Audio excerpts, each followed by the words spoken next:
Welcome to the Minvo Procast. I am your host, Marc Ronick, and here with me, my guest today, Guil Dormeus. Guil and I have known each other for several years now, and no, it was not at a podcast conference. Lately, each and every guest I've had on, it's been somebody I've met at a podcast conference, and this is different. I know Guil through a former guest, Travis Brown, and Travis had, a few years ago, had hosted a creators retreat where there was, what, 7 of us, Guil? 7, maybe? It's like seven. Yeah, something like that. And we all met in Utah at Zion, right?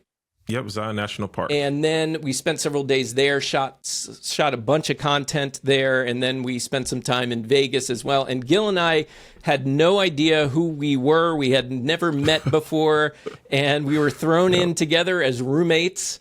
And we hit it off. I mean, we got along really well and have stayed in touch all through these years. I think that was like 3 years ago now, something like that. Yeah. I think what really cemented it was our appreciation for Twizzlers. Oh, yes, that's right. We did bond over that. I forgot about that. Yeah. And I introduced you, I feel like, to chocolate Twizzlers. Chocolate Twizzlers, yep. My ultimate favorite licorice. Yes, I love it. And you've become a fan since, right? Oh, yes. Yeah. And Guil is now full-time creator and mainly helping other creators. Sure, he's creating his own content too, and helping a lot of other creators think outside the box, help them with things like the right equipment for their situations, which can vary from client to client, and even within the clients can vary from show to show and recording to recording. So he's got all sorts of different solutions, hardware, software, etc. He's my guy. Whenever I have questions, I go to Guil and ask Guil for advice. And we're going to do that even regarding the Minvo Procast. I want to get some advice because that was a rocky start to the show, and it generally is, and I want to see if you have some ideas for me regarding that and how to make that a more smooth process. So we'll dig into that and then learn more about some of these different ways that you're getting creative with your content. So let's first start with the Minvo Procast. Let's showcase some of Guil here, using me as the guinea pig. So currently I'm using Riverside to stream live, and I should preface and say, this is my first recurring video live streaming that I've done. I certainly have done it randomly, like on an Instagram live or what have you, but I haven't done it quite like this where I'm using third-party software to then stream out to multiple platforms. So first, and no knock on Riverside, if you have a better suggestion for me, what software do you like to use as far as streaming live to multiple platforms? So I'm actually using Ecamm Live to actually clean up this image. So Ecamm has this ability called Virtual Cam. So I can tweak the photos. I could tweak the way the video looks. Yeah, so I can add a little color filter if I wanted to via Ecamm. Ecamm is great for streaming to multiple different platforms. At the same time, you can also interact with Instagram and interact with the comments. So I use Ecamm in conjunction with Riverside. Riverside is great, especially if you want to repurpose content. They all have their strengths and weaknesses, where Riverside wins is the fact that later on you have way more repurposed capabilities as far as editing the video, turning it into clips, and just overall repurposing the video, whereas Ecamm is just straightforward. You're going to get the crispiest, greatest live stream possible. But if there are any hiccups, hey, whatever's baked in, that's what you got. Whereas Riverside, you kind of are saved in grace, where it's not going to output the best stream, but you know for sure that it's actually in the background baking up the crispiest video and audio possible. Yeah. And just for people to get a sense of what that means, what Riverside does is, yes, it streams outward to all the different platforms you choose, and it's also recording locally to your computer. That's why it's capturing the best sound, the best video quality. And then once it's saved locally, then it'll put it up onto their cloud at that highest quality possible. Yep. So so Ecamm Live, and I have a copy of Ecamm Live. I've never really used it for what it's meant to be used. So I might have to, well, we don't have to do it here, but I may have to reach out to you as far as helping me set it up so that I can do this a little more smoothly. What is it that people do, Guil? A lot of times what I see when people go live is they have some kind of, initially, they hit that go live button. At least this is the way I am envisioning it. They hit go live and a screen comes up. It's like a graphic. Maybe it's an animation that says, starting in 10 seconds, and it has the show logo or what have you. And then after that countdown, they're live and they're ready to rock and roll. Like, how do I do that? So you can use software like Ecamm Live to actually have roll-in stuff. So I can put in an image here, and this is my start stream. That's kind of perfect how that worked out. I didn't plan that, but I have my start stream page here. That's right here on my Stream Deck XL. And let me just take that off there. Oh, still on. So basically, let's remove that. So that's something that will pop in. I'm still looking at that, just so you know. Yeah. Okay. let me remove it. Okay. Oh, Ecamm, and boom. There it is. So that's something that I can pop in.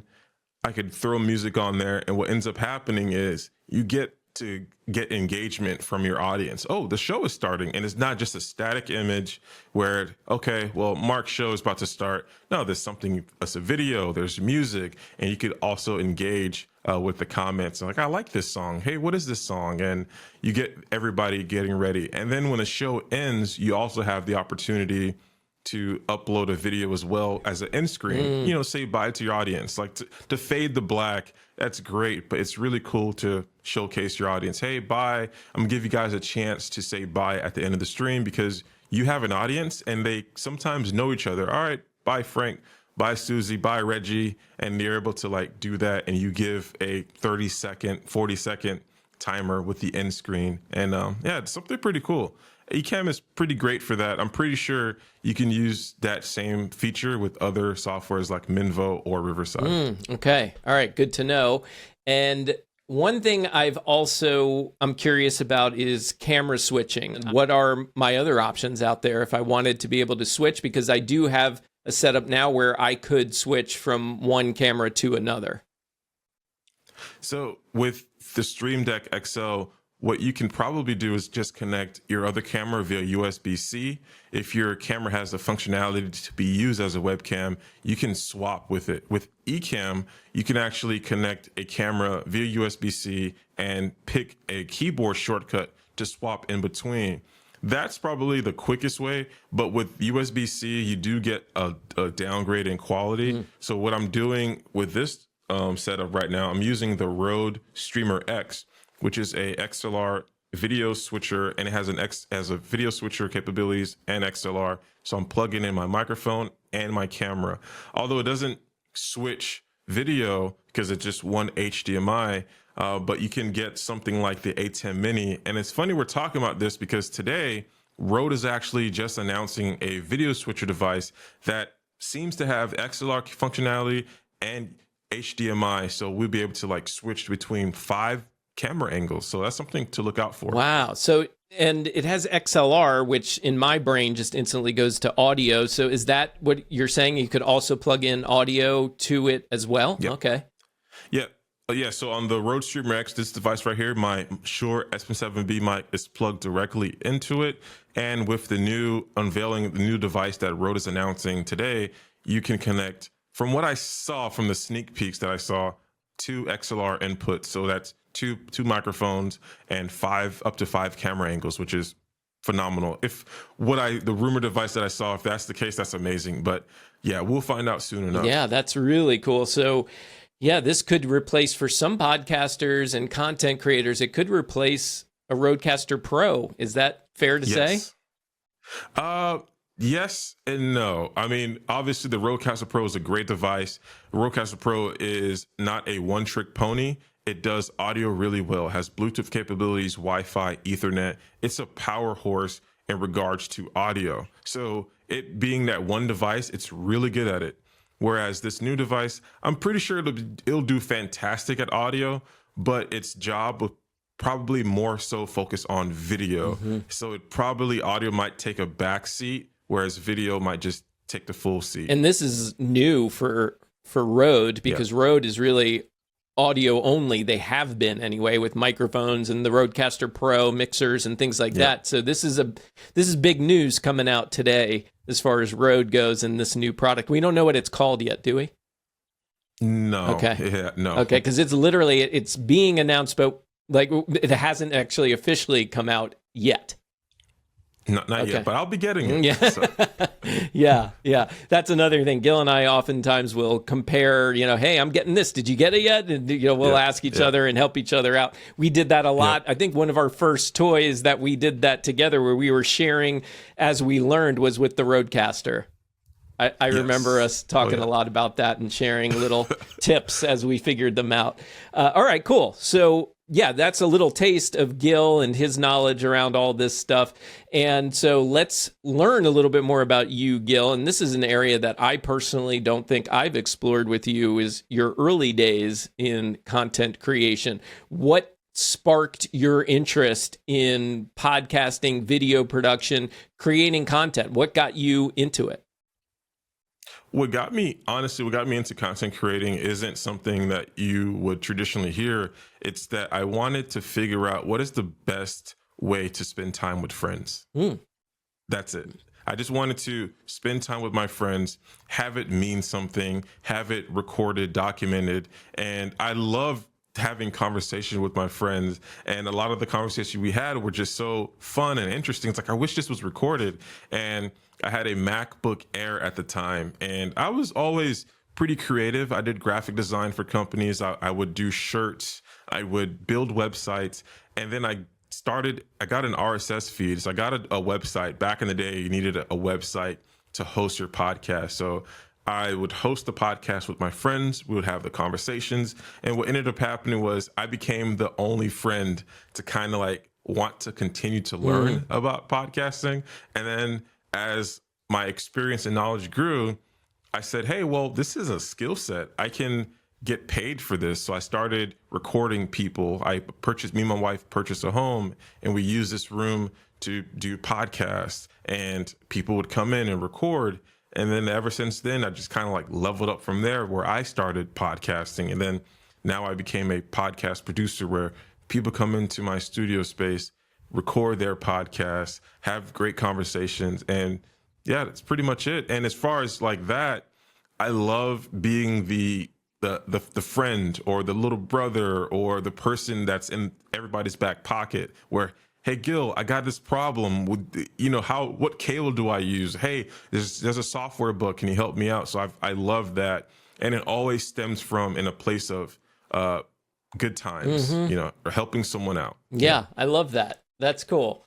So when we're talking about your journey here, what was that turning point for you? I guess that really was, right? It was that moment where your friends said, okay, we've learned enough, we're good, but you were just hungry for more, and that really led you into doing this full time.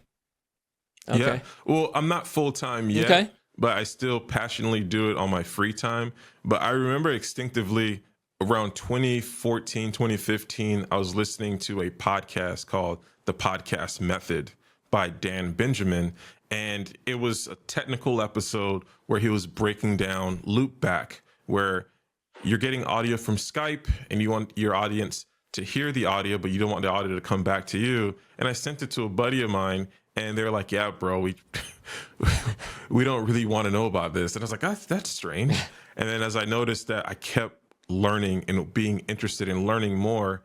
And what ended up happening was I kind of started producing podcasts for people, and I didn't even realize it. And I'm having fun with it. It's great. Yeah, cool. I love it. Okay. So then, and by the way, in the chat on YouTube here, I don't know if this is true or not, but it sounds like the name of that Rode product is going to be Rodecaster Video, and it is available for pre-order through B&H. Really? For $1,200, actually $1,200. Oh, that's wow. That's pretty pricey.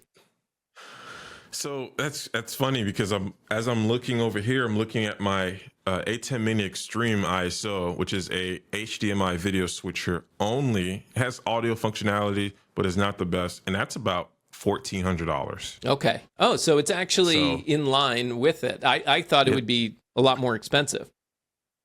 yeah. Okay. So that's pretty fair. But the A10 Mini Extreme ISO has 8 HDMI inputs and 2 HDMI out with 2 USB-C out.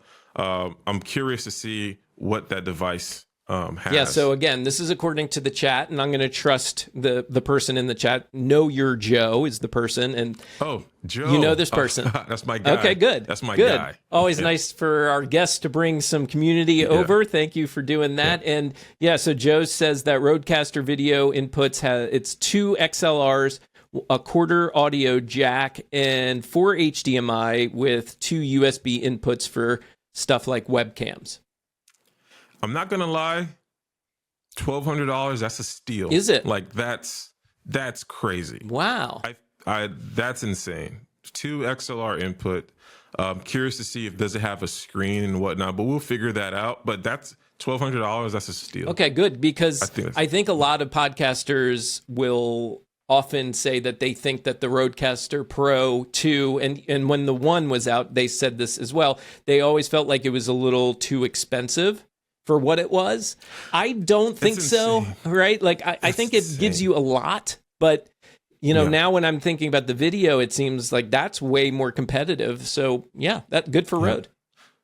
Yeah, I mean, I like the device or the idea of it because for me, who produce podcasts remotely for clients, where I'm traveling as far as 100 or so miles away, out of state, flying. If I could reduce my setup to quite literally one device.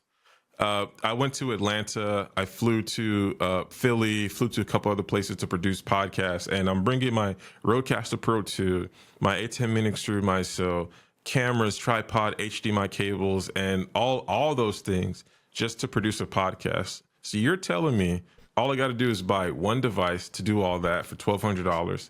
I mean, you can't beat that. I think Guil ain't lying. He's going to be purchasing one of these things pretty soon. I hear that excitement. I know that voice, Guil. So hopefully your wife will be cool with that too. Hopefully, as she hears me. She didn't hear the price, so she just hears you. She hears you saying that it's a great deal. She didn't hear the price. Yeah. So we'll see. Well, to be continued.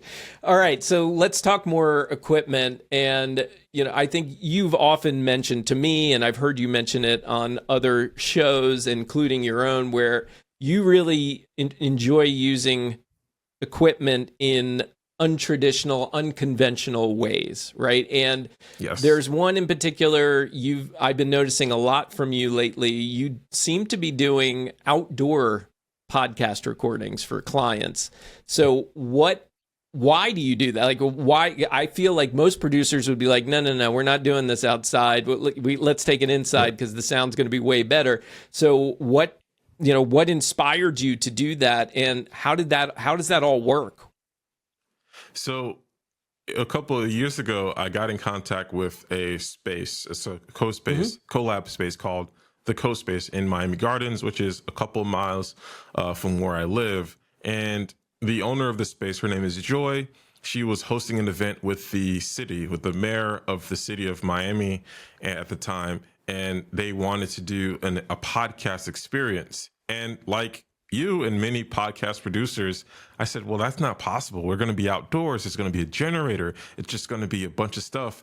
But the way that my brain works, if there's a problem, I'm going to figure out a way to MacGyver out of it. And I ended up doing a podcast, had my setup. Everything was battery operated with a V-mount battery to power a monitor, a 22-inch monitor, a Rodecaster Pro 2, a laptop, a video light. I had, 2 video lights at the time, and I used the A10 Mini and Ecamm to actually record the video. Well, obviously we're outdoors and we have generator noises and all that. So I used 2 softwares in conjunction with each other, and that is CapCut and Auphonic. You put me onto Auphonic, Yes. so thank you for Yeah, that. you're welcome. So I use Auphonic to remove the background noise, and I use CapCut to isolate the voices, and it actually worked out great.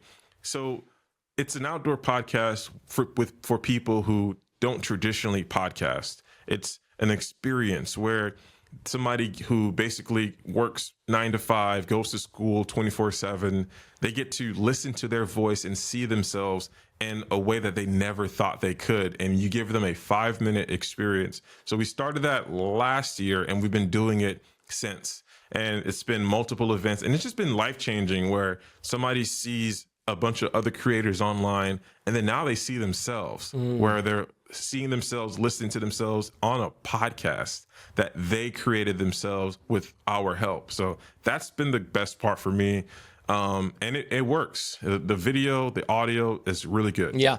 And yeah, that Auphonic software, that's been out for quite a while. I know that, with the rise of AI, a lot of companies are doing it, including our own here. Minvo has a feature similar where it really will sweeten the audio, make it sound more studio quality. Auphonic's been doing it for a long time. They do some great stuff there. And yeah, check them out if anybody's interested in learning more about it. It's all for audio, but you can even upload your video files to it and it'll improve that audio for you. So that's cool. So are you now offering this outdoor podcasting as an option to new clients? Like, hey, we do this?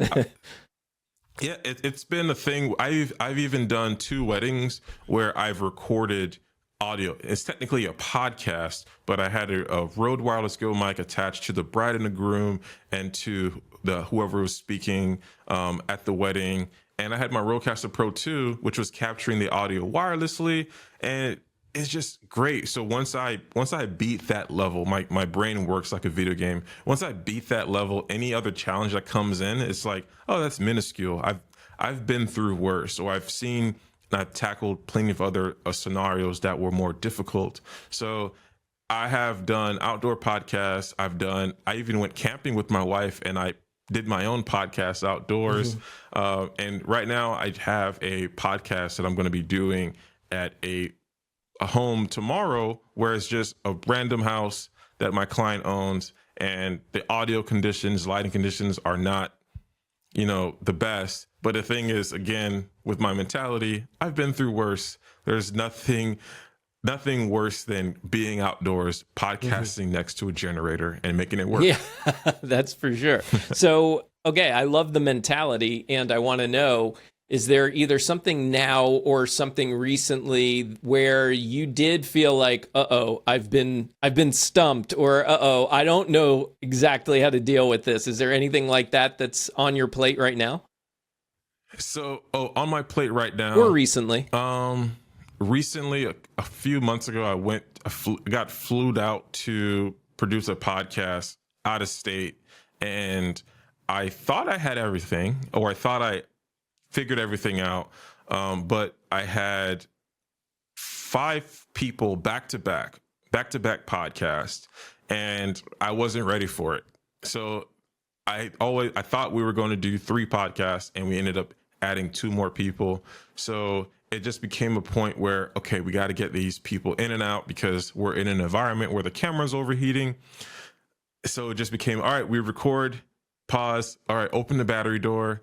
And it was a super stressful situation. But again, with my mentality, all right, you could figure this out. It's not the end of the world. We're indoors. We're not outdoors, but it is pretty hot in here. Whereas outdoors, we have the wind, so you don't really overheat as much as far as cameras go. But when you're in a confined space and no ventilation, it kind of gets really hot, or at least your camera does. Wow. Yeah. Okay.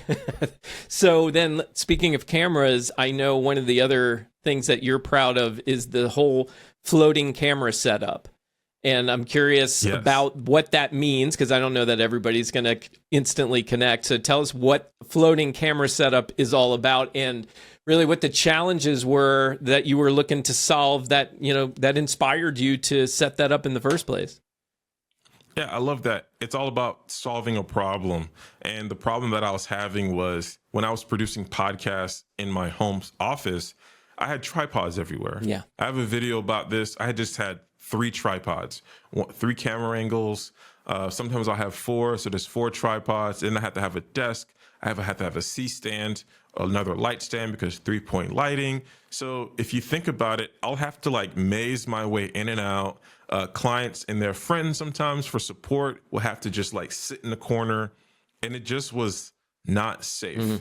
I did have a camera fall a couple times because people tripped over a cable. So what the floating camera does is allow me to use an auto pole, and the auto pole basically connects wall to wall. My room is pretty small, so I'm able to imagine a clothes hanger, right, or a shower rod, and it's from wall to wall, and I have a microphone arm or something that is traditionally used for light to actually clamp onto that pole.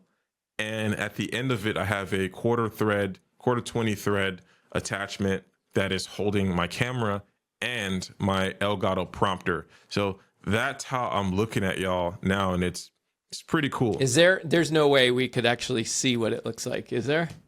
Yeah, I could do that right now. Oh, look at that. And while he's doing that, yeah, the Elgato teleprompter, that's how I'm looking through.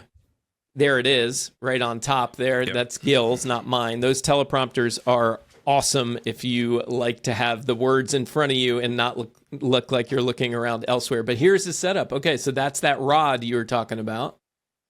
Yep. And then there's the arm attached to it. Yep. And then, yeah, that is so cool. That is so cool.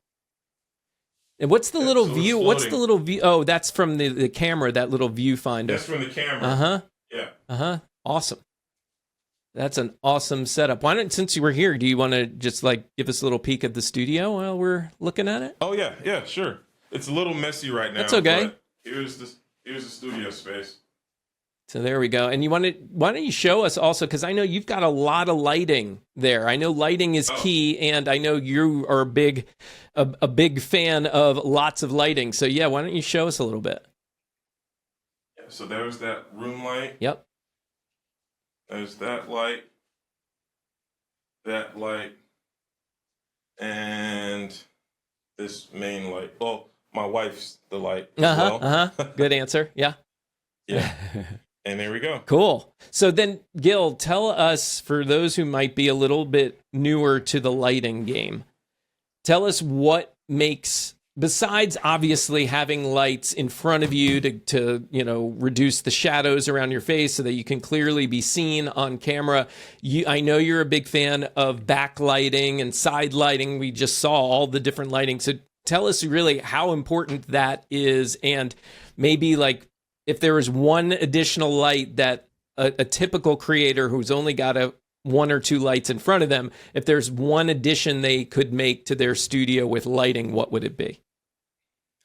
Well, there's so much types of lighting. So 3-point lighting, obviously I have one light in front of me. That's going to be the fill light.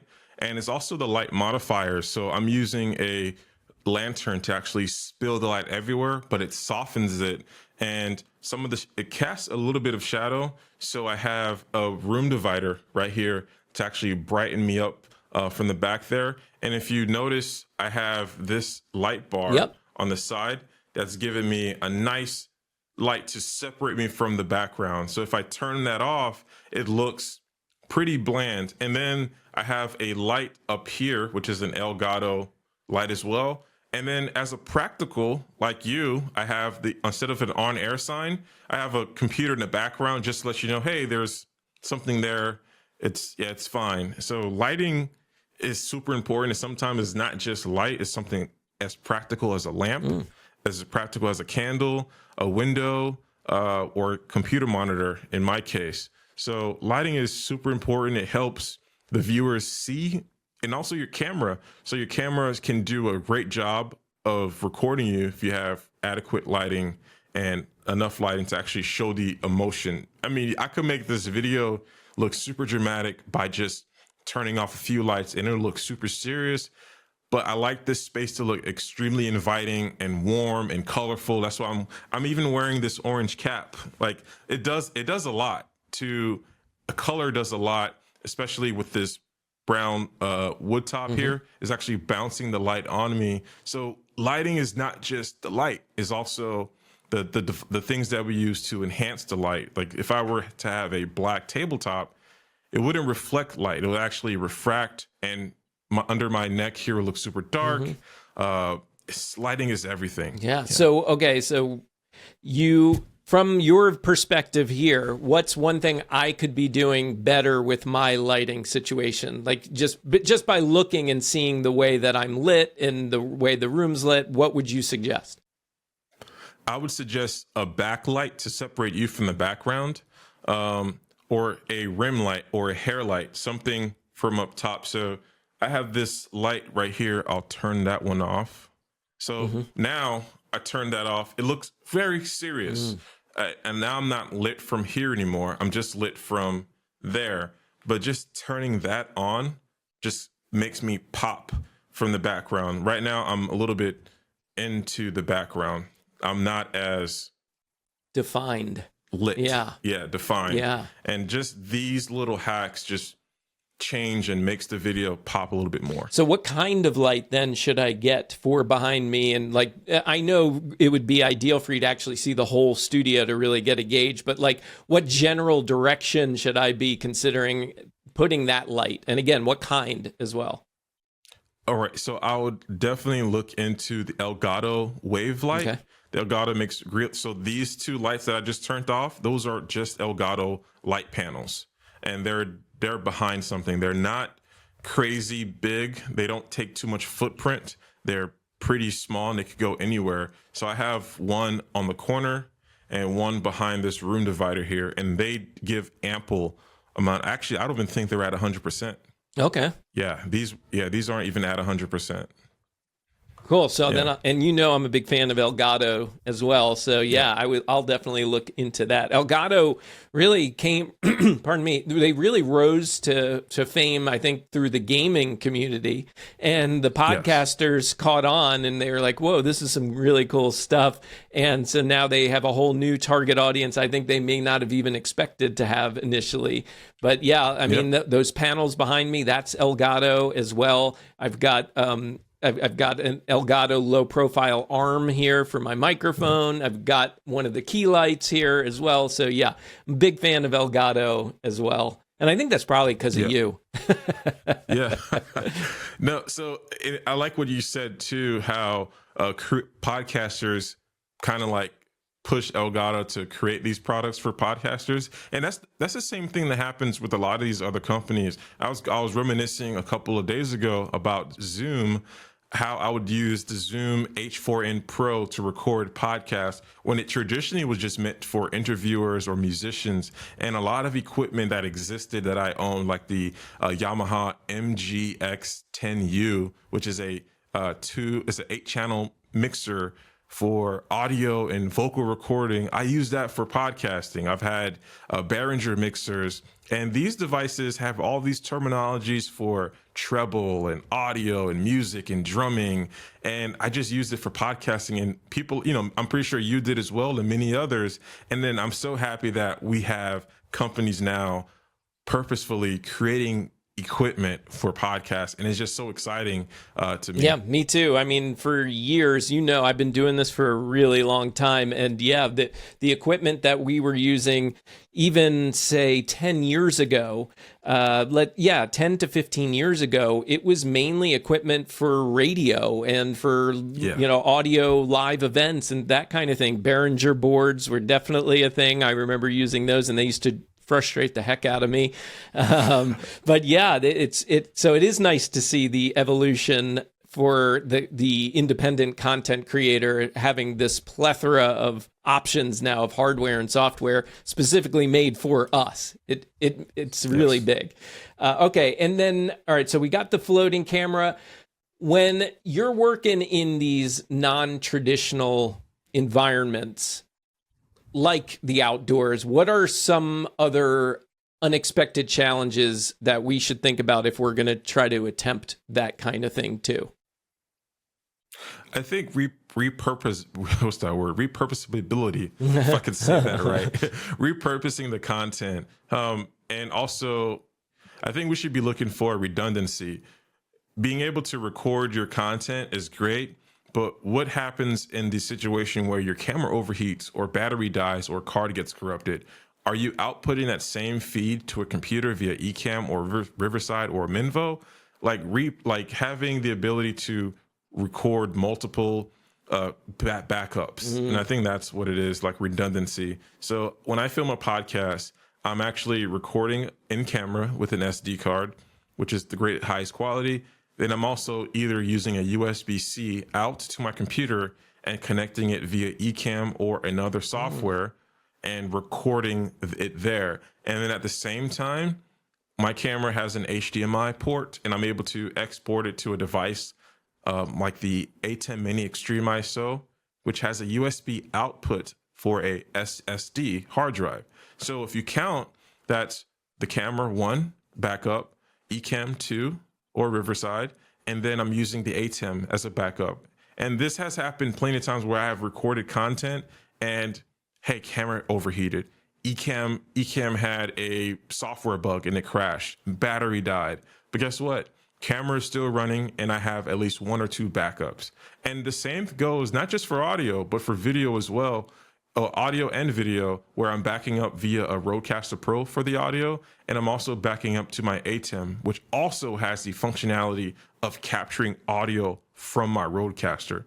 So after I get hired for a podcast, I have 5 pieces of backup just in case a scenario where something bad happens. Wow. Yeah. Okay. And redundancy is key, and having those backups, that makes a lot of sense. So then you've also discussed, I've heard you talk about setting boundaries in your content creation work, right? And so how do you do that? How do you maintain balance between personal creativity and your client demands, for example? So I know what I can do. And when I used to get hired for gigs, I would be the yes guy. Let's do it. Yes, of course. Like I said earlier, I say I'm not afraid of a challenge. But the thing is, I understand my strengths and weaknesses. And the thing is, when you try to do something that you can't do, and for sure you know you can't do, you end up inviting stress, anxiety into a project. And there is no way for creativity to flow if you're stressed out, tired, annoyed. You won't be happy. Your clients won't be happy. And then potentially your future clients could tell that there was no love, there was no creativity in that project. So I say yes to the things that I know that I can do, that I know that I'll enjoy, and I have fun. And for me, like, I want to have fun on set. I want to be able to do it and know for sure, hey, I can knock this out the park. Or if I'm curious about it. But if I'm not going to do a 2-part documentary series on podcast. It'll sound fun, but man, that's going to be tough. I mean, I don't really know. I'm not really good at storyboarding and doing all these other things for audio. Like if I do it, I'll have to hire a team, but I'm not going to do that by myself. So I know my skill set. I know who I am as a creative, and yeah. Cool. That's awesome. I love that. And then when we're talking about creators, I think it's important to understand, like somebody like you, how do you stay on top of the latest trends? Like, how did you, I had no idea I had a little bit of an idea, but I had no idea it was actually being announced today, that new product of theirs. So how do you stay on top of these audio and video production trends and equipment trends while really still pushing those boundaries, while still doing your thing? How do you stay on top of all that? I'm obsessed with it. I got a problem, man. I got a problem. Content creating, it's in my, like, I got this tattoo. It says, I can't really see it, but it says, let's podcast. Like, I love this.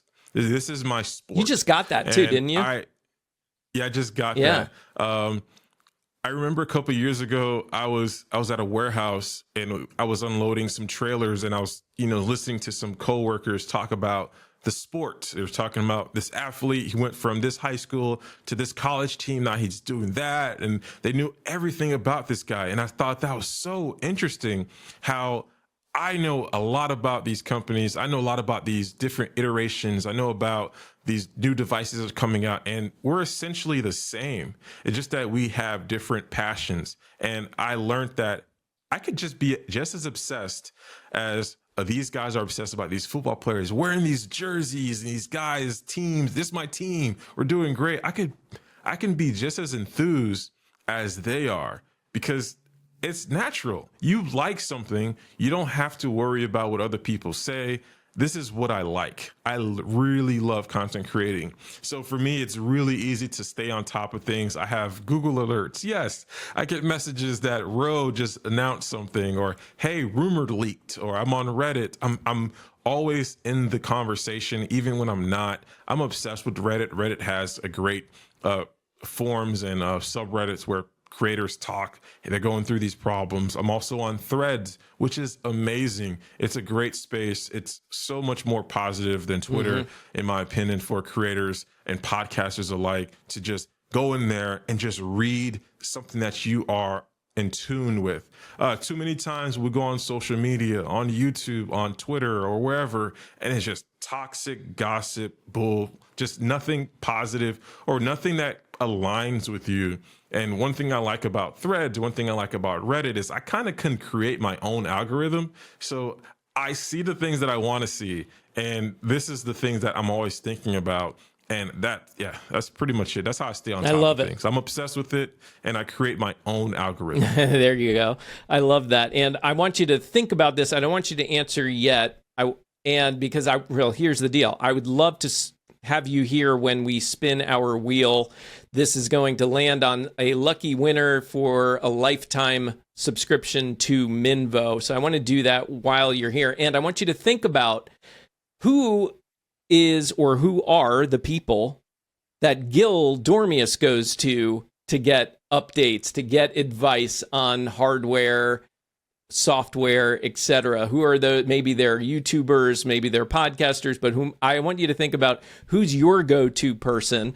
I always like to know that when I have an expert that I go to, I like to know where did they get from, who are they going to, like I go to you. So for me, honestly, it's two people. Doc Rock, number one. He is a great YouTuber, podcaster. Doc Rock is probably the guy that has helped me out more than anything. And he helped me out, not in his video tutorials, just in conversations. Like he'll be on a podcast, he'll be on a live stream, and he'll just say one thing and it solves a problem that I've been having for eons. And he's great for that. He's a great sage, in my opinion. So check him out. He actually has a few products coming out, a microphone, a pop filter. So they're called Doc Pops, which is pretty cool. Secondly, Tom Buck, my guy. Like he is phenomenal. He's a phenomenal YouTuber. He just hit, I think it's over 150,000 subscribers on YouTube. So he's killing it. And he just started like really in the pandemic, right? Yeah. So I think he started like during maybe a little bit before the pandemic. And he kind of, I don't want to tell his story, but he started in a weird route where he was talking about 3D printing stuff and just trying to find out what works. And he super passionate about that. He had a YouTube channel. He named it The Enthusiasm Project, talked about things that he's passionate and enthusiastic about. And he just talks about the things that he likes, and he's killing it. He also gives me a lot of advice as far as equipment, software, hardware. And him and Doc Rock together, like, it's perfect storm for like, hey, I'm going through this problem with this technical stuff. Can you help me out? Or, hey, have you heard anything about this? Like, what's a good workaround? So those are my go-to guys. Yeah, it's phenomenal. Okay, cool. Awesome. I love that. Yeah, and I think you may have introduced me to Tom Buck, and yeah, I love his delivery. I love his detail. He does it in a way that's digestible and easy to understand, much like you do, Guil. All right, and by the way, where can people find you, Guil? So I'm everywhere on YouTube. I'm on Threads as well, Instagram, at youtube.com/Guil Dormeus, GuilDormeus. Awesome. And we'll make sure to add those to the LinkedIn, to the YouTube, etc., so that people can easily get to you over there. I know you also have a podcast planner, right? Oh, and that's for podcasters. Yeah, there you go. And what do they, obviously it's to plan their podcast, but what do you find special about this that people should jump on it? when people talk about tools that they need to help them be creative or help them be successful during a podcast, we often don't necessarily think about a planner. Like a planner helps you plan your day, plan your business, help you successfully do the thing. And with this podcast planner that I developed, it helps you have a successful podcast episode. And what ends up happening is if one podcast episode does great and you want to figure out how can you replicate that, you have the ability to figure out, hey, what was the episode synopsis? What was the objective? Who was the target audience for that episode? What equipment did I use? And also the script and outline. How did you word everything? So this podcast planner has everything you need and more to help you have a successful podcast. And they can find that at your website. Can they get it on Amazon too?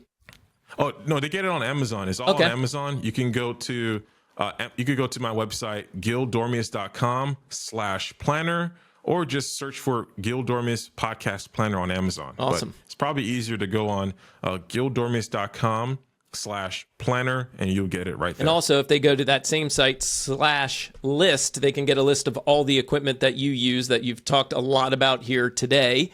And all right, so we're going to do this. We're going to spin this wheel. And as we've shared, you got to be here right now watching live in order to win. So, and last week, the chat wasn't refreshing. We had the winner there. The chat wasn't refreshing, and the winner was panicking because I said he wasn't there, but he was, and he did, in fact, get his subscription. So, Joe says, how do we get on the wheel? Well, it's a little late right now, but I'll explain in a moment. Okay, so that's Mukesh. Mukesh, please, if you are in the chat, please let us know that you're here. Actually, I see Mukesh is here right now. So, Mukesh, congratulations. You have won a lifetime subscription to Minvo. We have your email address from when you registered here on LinkedIn. So we will reach out to you. Minvo will let you know. Congratulations. That's awesome. You will get to enjoy a lifetime subscription. And to those who didn't get a chance to play along, we will do this again. We were doing it all through September every week, giving away a subscription. And the first week, we never gave one away because the winners, we tried it twice. The winners were not, in fact, there. So we will probably have one more to give, and hopefully we'll do that next month. So join the Minvo newsletter. You can find it on Substack, or you can find it on Minvo's website. If you can't find it, just email me, mark@minvo.pro, and I'll make sure you get on the newsletter where we announce our guests, announce the future giveaways on the Minvo Procast, etc. So that's how your community can be a part of our community. Join the newsletter and join us every Tuesday at 12 p.m. Eastern to learn more about our guests, learn more about ways you can win lifetime subscriptions to Minvo. So, Guil, any final words of advice for a content creator? And I'll be a little more specific. Let's say this is a content creator who was more in the audio space, doing more podcasting stuff, and now they recognize, I really got to get my video game going. What would be a piece of advice to get a new video creator on the right path? I think you have to start with vlogging, being able to tell a story and understanding how to, be captivating on camera with an audience. So I think vlogging would probably be the easiest exercise. One of my favorite, I guess you could say, instructors is Casey Neistat. He's an extremely talented storyteller, and just being able to storytell or tell a story with your phone, it's great because you're able to help an audience carry out an experience together. And you could do that on stream as well. Like, you've been doing a great job at that. So I'd say for a new creator, someone who's just starting out with no camera, with a little bit of creative experience, start vlogging or start telling stories or start podcasting, and in an untraditional sense where you're talking about your day and talking about the things that you're extremely passionate about. I love that. Thank you, Guil. Appreciate that. And again, that's guildormeus.com, and you can find all things Guil over there, where to connect with him, how to connect with him, get that list. Again, that's dormeus.com/list to get his equipment list, /journal, right? To get or is it something else. Slash planner. Sorry, please forgive me. Yeah, slash planner to get that podcast planner. Gil, thank you so much for doing this with me. And if you're open to it, would love to have you come back again sometime soon. Oh, yeah, I'm excited. Thank you for having me. Yeah, absolutely. Well, thank you all for joining the Minvo Procast. We will see you next Tuesday, 12 p.m. Eastern. Until then, make it a great week, everybody. Take care.